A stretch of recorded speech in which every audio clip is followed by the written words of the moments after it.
বাংলা চলচ্চিত্র জগতের একজন খ্যাতনামা অভিনেতা ছিলেন অনিল চ্যাটার্জি। তবে স্বামী নামকরা অভিনেতা হলেও আজীবন অন্তরালেই থেকেছেন তাঁর স্ত্রী অনুভা চট্টোপাধ্যায়। গ্ল্যামার জগৎ থেকে দূরে থাকতেই পছন্দ করতেন তিনি।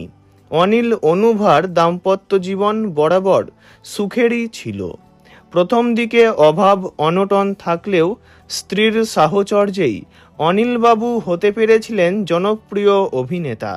অভিনেতার কিংবদন্তি হয়ে ওঠার পিছনে যে মানুষটার অবদান সবচেয়ে বেশি, তিনি অনিল জায়া অনুভা চট্টোপাধ্যায়। সবার চোখের আড়ালে আগের বছরই অর্থাৎ 2025 সালের 7ই জুলাই পরলোকে পাড়ি দেন অনুভা দেবী। বয়স হয়েছিল 87 বছর। তাঁর সিওপিডির সমস্যা ছিল। বহুদিন ধরেই বার্ধক্যজনিত অসুস্থতা নিয়ে হাসপাতালে ভর্তিও ছিলেন অনুভা চট্টোপাধ্যায়। তাঁর চলে যাওয়ার কথা জানতে পারেনি মিডিয়া, জানতে পারেনি টলিপাড়ার কেউই।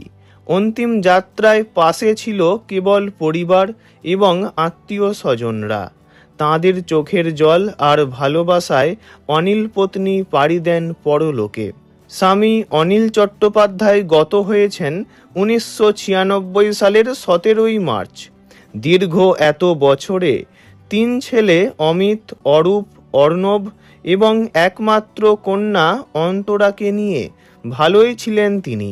তাছাড়া বড় পুত্রবধূ নীলু আর মেজ পুত্রবধূ নিবেদিতা রয়েছেন, যদিও ছোট বৌমা আগেই প্রয়াত হয়েছেন। আর নাতি নাতনিদের নিয়ে ভরা পরিবারের মধ্যেই শেষ জীবনটা কাটালেন অনুভা দেবী। সকলেই খুব খেয়াল রাখত তাঁর।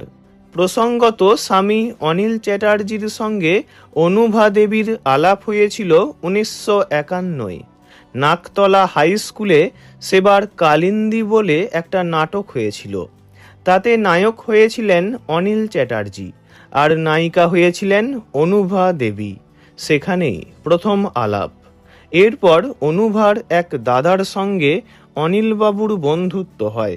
তারপর থেকেই তাঁদের বাড়িতে যাতায়াত ছিল। সেখান থেকেই একে অপরকে ভালো লাগা ও তারপর ভালোবাসা। আলাপের বছর দুয়েক পর 1953 তাঁদের দুজনের বিয়ে হয়। বিয়েতে পরিবারের কিছুটা আপত্তি থাকলেও পরবর্তীকালে পরিবার বাধা হয়ে দাঁড়ায়নি। বিয়ের পর আজীবন স্বামীর পাশে থেকেছেন অনুভা চট্টোপাধ্যায়। স্বামী অভিনয় জগতে ব্যস্ত থাকতেন আর 4 ছেলে মেয়েকে নিয়ে একা হাতে ঘর সামলেছেন তিনি।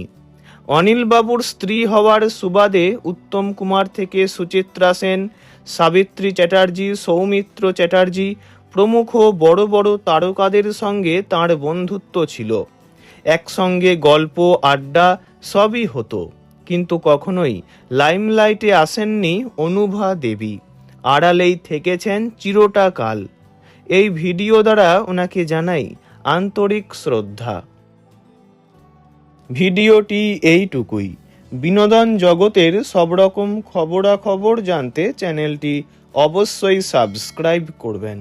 ধন্যবাদ।